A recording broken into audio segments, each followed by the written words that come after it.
Hi everyone, Happy New Year. My name is David White and I'm the Content Marketing Director here at connective3. Today I want to do a really quick vlog on link relevance.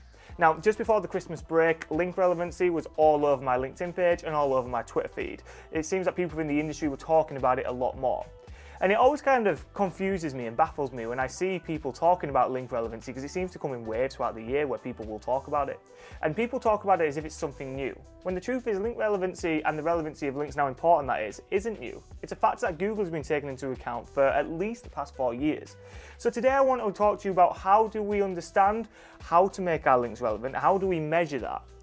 Now, measuring it is very difficult because relevancy is quite subjective. And I know a lot of agencies out there have their own kind of tools, which look at things such as the language used within the article, DA, DR, things like that. And them tools are all well and good, but it's still just a made-up number at the end. I think in order to understand how to build relevant links, we need to actually take a little bit of a step back and look at what PR is.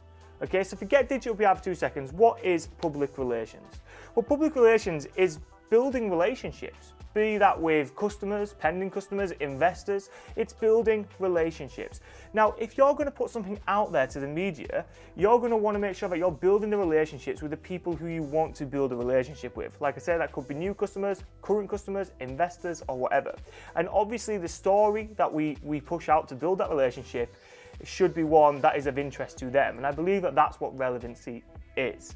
So we need to understand who our customers are, where they are talking or hanging around online, and what likes they have, what dislikes they have, and what other sites that they are reading.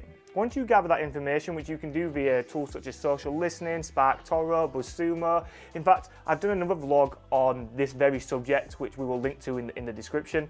You can then start to look at, well, what are they talking about? What are they sharing? What are they engaging with? And what is relevant to you as a brand, and how can you become part of that conversation? Now, becoming part of that conversation is where the relevancy is.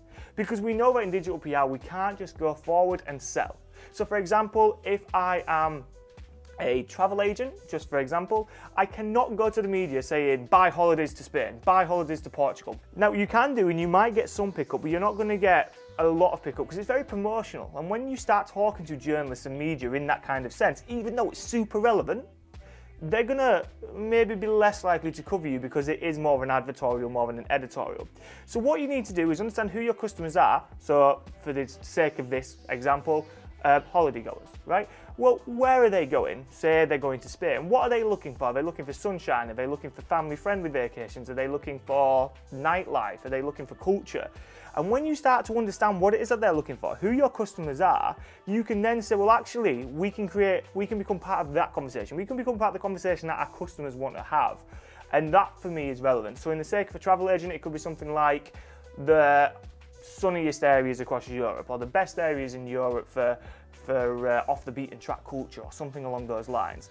And that is a relevant link because the person who you're wanting to build a relationship with is wanting to get that subject answered, or is talking about that topic. And if you can become part of that, then you're much more likely to get in front of the right people, you're much more likely to get picked up on the right media outlets, and Google will understand that that's relevant to you as a brand.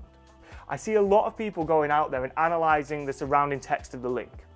So say, for example, if I am a travel agent, they may look for things such as cheap holidays, they may look like Spanish holidays, all-inclusive holidays. But the truth is, you have to take that with a pinch of salt, because what is stopping me from just creating a random blog around cheap holidays in Spain and throwing it on a guest post site? Nothing. I mean, I wouldn't do that. I haven't done that in years, and we only use digital PR as a way to gain links. But just because the content is correct doesn't mean that the site is correct. So you have to understand that. Like, just because the content is absolutely relevant, if it's just on some crappy guest post site, then Google's going to realize that that's not a good link. So just using the text alone isn't enough. DR and DA is very similar as well, because obviously that can be manipulated. I could go on Fiverr.com or something and buy a load of backlinks to a site and maybe see a fluctuation or an increase in DA. Just because it's a high DA site does not mean it's a good site. You need to almost take a step back and just say, who are our customers? Where do they hang around online? What do they like? What do they dislike? And what they're talking about? Create conversations that they're a part of and get them conversations placed on sites that they're reading. That, for me, is relevance. That is our job. So For me, in 2023, relevancy isn't going to become more important. It's going to be equally as important as it has been for the past 4 years, which is super important. But just take that step back, have a look at who your customers are, where they hang around the line, and what they're talking about. And if you can become part of their conversation, I can guarantee you are much more likely to build better links, get in front of the right people, and Google is going to benefit you for it. I hope you all have a fantastic 2023. If you have any questions on this, or if you want to speak to me, reach me on Twitter or come through to the connective3 site. Yeah, have a wonderful 2023, and thanks for listening.